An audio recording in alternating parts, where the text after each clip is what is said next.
اس سے بیشتر کہ ان سوال کا جواب دوں جو پہلے گفتگو ہو چکی ہے، اس میں میں ایک دو چیزیں اضافی کرنا چاہتا ہوں۔ گزارش پھر یہ ہے کہ جب بات کی نا اداروں کی اور ان شخصیات کی نہیں، تو پھر اس میں یہ ایک چیز مد نظر رکھنی چاہیے کہ ادارے کے بہبود کے لیے یہ ضروری ہے کہ جو بھی شخص چنا جائے اس سربراہ ہونے کے لیے، اس کو اتنا وقت دیا جائے کہ وہ مؤثر ہو سکے۔ ابھی تک فوج کا جو طریقہ ہے وہ 3 سٹار افسر بنتا ہے 4 سال کے لیے، 2 سال لگا دیتا ہے وہ کور کمانڈ کرنے کے لیے، اس کے بعد 2 سال کے لیے وہ D G I S I بن جاتا ہے، 2 سال کے بعد اس کی باری پوری ہو جاتی ہے، پھر آپ نیا کوگو لے آتے ہیں، وہ نئے سرے سے شروع ہوتا ہے اور پھر سیکھنا شروع ہوتا ہے کام۔ اب جو بھی بین الاقوامی سطح پہ جو بھی اس قسم کے ادارے ہیں، ان کے سربراہ کو کچھ وقت ملتا ہے 4 سے 5 سال تک۔ میرا اپنا ذاتی مشورہ یہ ہے کہ جو بھی چنا جائے سربراہ اس کے لیے، جب بھی چنا جائے، جس مناسبت سے جو بھی آپ کے ذرائع ہیں اس کے مطابق چنا جائے، فوجی ہو، سویلین ہو، مرد ہو، عورت ہو، اس کو مناسب وقت دینا چاہیے تاکہ پہلے وہ کام سیکھے، اور جس وقت وہ کام اپنے لیکن جنرل پاشا کو تو کافی وقت ملا نا جی، کم از کم وقت کے حوالے سے تو وہ نہ ٹھہر جاؤ۔ پاشا جس وقت بنا تھا اس کے پاس 1 سال اور 3 مہینے تھے، اب اس کی مخالفت ہو رہی ہے 2 سال ایکسٹینشن کی وجہ سے، تو جس وقت مکمل کرے گا اس نے 3 سال اور 3 مہینے پورے کیے ہوں گے تو یہ ایکسٹینشن کے ساتھ۔ کم از کم 4 یا 5 سال ہونے چاہیے۔ جی میرا خیال تو ہے کہ جو بھی آپ لائیں گے، پاشا کے تو کبھی انٹیلیجنس میں نہیں آیا تھا۔ یہ ظہیر الاسلام کے ساتھ یہ ایڈوانٹیج ہے کہ اس نے پہلے پیچھے 2 سال لگائے ہوئے ہیں انٹیلیجنس میں، تو کیونکہ اس کے پاس یہ بیک گراؤنڈ ہے اس لیے اس کو نئے طور پہ نہیں شروع کرنے کی ضرورت تھی۔ پاشا نے تو شروع یہاں آ کے کیا، اس نے پہلے چل ٹھیک، اس پر ڈیبیٹ کرتے ہیں کہ کیا بڑے ادارے جو ہیں وہ ٹاپ کمانڈ کی ایکسٹینشن آف ٹینیور یا اس کی طوالت پر وہ ڈیپینڈ کرتے ہیں؟ ایکسٹینشن نہیں، ہاں اس کا ٹینیور کوئی فکس ہونا چاہیے، جو بھی مناسب سمجھے ایک ٹینیور فکس ہونا چاہیے۔ اچھا ذرا اس کی طرف آئیں تو یہ جو چارج لگ رہا ہے ڈومیسٹکلی تو یہ ڈیبیٹ چل رہی ہے، انٹرنیشنلی بھی ڈیبیٹ ختم نہیں ہوئی آئی ایس آئی کے بعد، بالخصوص اسامہ بن لادن کی ریٹ جو ہے۔ جی اسامہ بن لادن کی ریٹ پہ آ جاتے ہیں۔ اسامہ بن لادن جی جو میری تحقیقات ہے اس کے مطابق 2004 میں پاکستان میں داخل ہوا، اس سے پہلے بھی آتے جا رہا تھا، پہلے ساؤتھ وزیرستان میں تھا۔ یہ وہ پیریڈ تھا جس وقت بیت اللہ محسود کی وجہ سے انٹیلیجنس کا کوئی اس میں محسودوں کے علاقے میں کوئی مداخلت نہیں تھی، کوئی ان کی رسا نہیں تھی وہاں پہ۔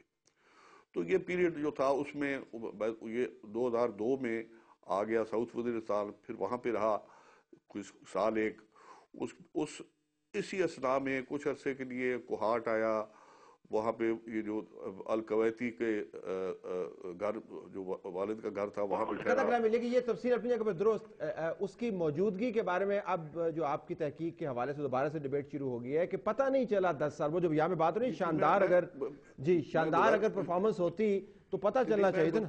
جی نہیں میں گزارش کرتا ہوں، یہ اصل میں جو میں نے کبھی کسی انٹیلیجنس ایجنسی میں نے نوکری نہیں کی، نہ مجھے کوئی ایکسپیرینس ہے اس کا، صرف میں اتنی بات ضرور جانتا ہوں کہ ان کی کامیابیاں جو ہے وہ کوئی نہیں سراہی جاتی، ان کی ناکامیاں جو ہیں وہ ہمیشہ پکڑی جاتی ہیں، اور یہ میں ہر انٹیلیجنس ایجنسی کے بارے میں کہتا ہوں۔ اب مثال کے طور پہ اسی اسنا میں انہوں نے 15 کے 18 جو ہے ٹاپ لوگ پکڑے ہیں القاعدہ کے، اور وہ ان کے حوالے کیے ہیں، ان کا ذکر کوئی نہیں کرتا۔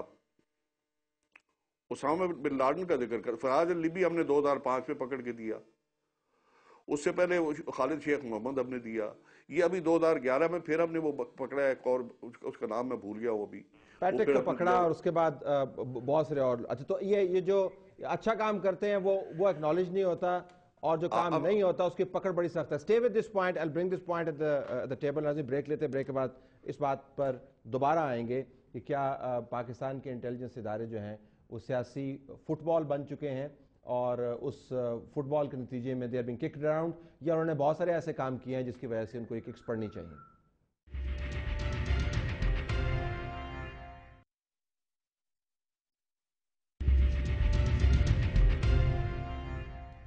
پروگرام میں خوش آمدید ناظرین. آئی ایس آئی کی change of command, I S I کے رول کے حوالے سے دنیا بھر میں بات ہو رہی ہے, پاکستان میں بھی بات ہو رہی ہے.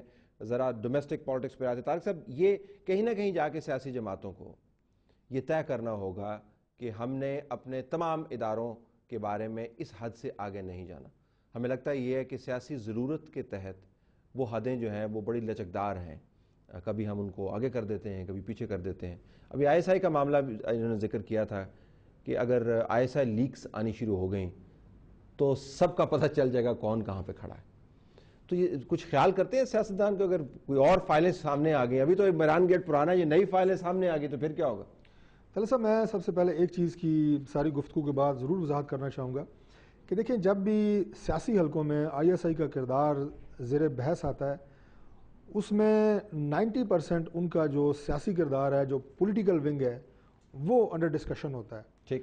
باقی آئی ایس آئی کی جو خدمات ملک کی سالمیت, ملک کی سوورنٹی, ملک کی انٹیگریٹی کے حوالے سے ہیں, وہ میرا یہ خیال ہے کہ ہمارے سیاسی حلقوں میں کبھی زیر بحث نہیں آتی اور وہ قابل ستائش ہے. لیکن چودھری نثار نے اپنی پریس کانفرنس میں بڑی لمبی تفصیل دی تھی ان ناکامیوں کی, میں عرض کرتا ہوں, جن کا تعلق سیاست سے نہیں ہے. میں ان کی طرف آ رہا ہوں.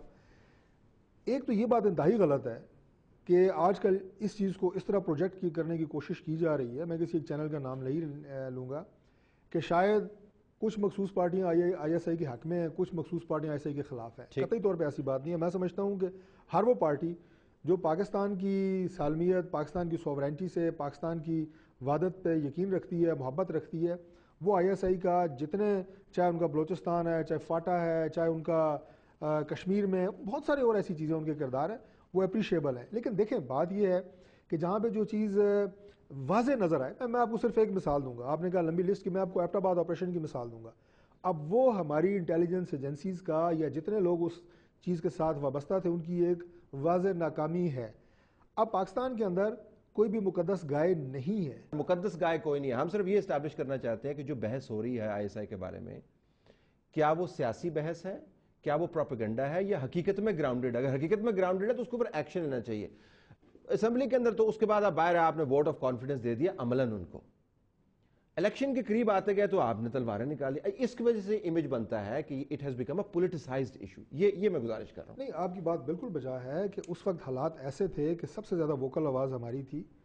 ہمارے ایک دو ممبران کی طرف سے یہ کہا گیا ان کو کہ آپ کو استعفیٰ دینا چاہیے. اور یہ بات دیکھیں, اگر آپ اس کو کمپیئر کریں کسی سیاسی جماعت کے ساتھ, کسی سیاسی لیڈرشپ کے ساتھ, تو ہم یہ بھی کہتے ہیں, میں آپ کو ابھی جو ٹینیور کی بات ہو رہی تھی D G I S I کی, میں اس میں صرف ایک پوائنٹ رجسٹر کروانا چاہتا ہوں کہ آرمی میں جتنے بھی ان اداروں کے ساتھ کنسرن لوگ ہوتے ہیں, یا جتنے بھی اس لیول کے لوگ ہوتے ہیں, کوئی لیفٹیننٹ جنرل ہیں, میجر جنرلز ہیں, کور کمانڈرز ہیں, ان کی تربیت یکساں سطح کے اوپر ہوتی ہے, and they are equally capable of running these organisations. سیاسی لوگوں میں یہ کمزوریاں ہوتی ہیں. ابھی ہمارے جن وزارتوں کا بیڑا غرق ہوا ہے آج کل کے دور میں, میں ذاتی طور پر یہ سمجھتا ہوں کہ اس میں منسٹر کی انکمپیٹنس سب سے زیادہ ہے. انہیں بیوروکریٹ جو ہیں وہ انہیں چکر دے رہے ہوتے ہیں, اور ان کی ٹریننگ اور تربیت اس حوالے سے نہیں ہے. آپ کو کہنا یہ کہ کوئی بھی اس جگہ پہ آ کے بیٹھے گا, آ سکتا ہے, اچھی بات ہے. لیکن اب جو آپ نے کہا نا پولیٹیکل, میں آخر میں وہ چیز ذرا اس کی وضاحت کر دوں. دیکھیں, سیاسی پارٹیوں کو بنانا, سیاسی پارٹیوں کو توڑنا, سیاسی پارٹیوں کو برائب کرنا, یہ جو آئی ایس آئی کے کردار ہیں جو ابھی منظر عام پہ آ رہے ہیں, میں تو اس سلسلے میں یہ کہوں گا کہ یہ سارے بھی منظر عام پہ آنے چاہیے.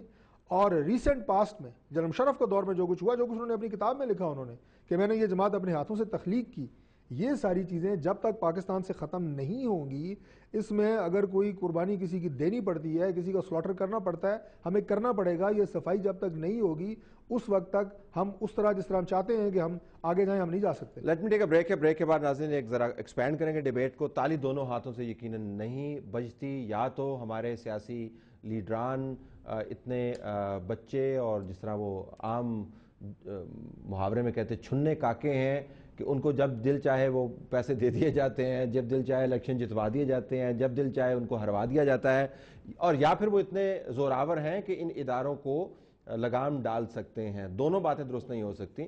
پروگرام میں واپس آئیں گے تو اس پر بات کریں گے.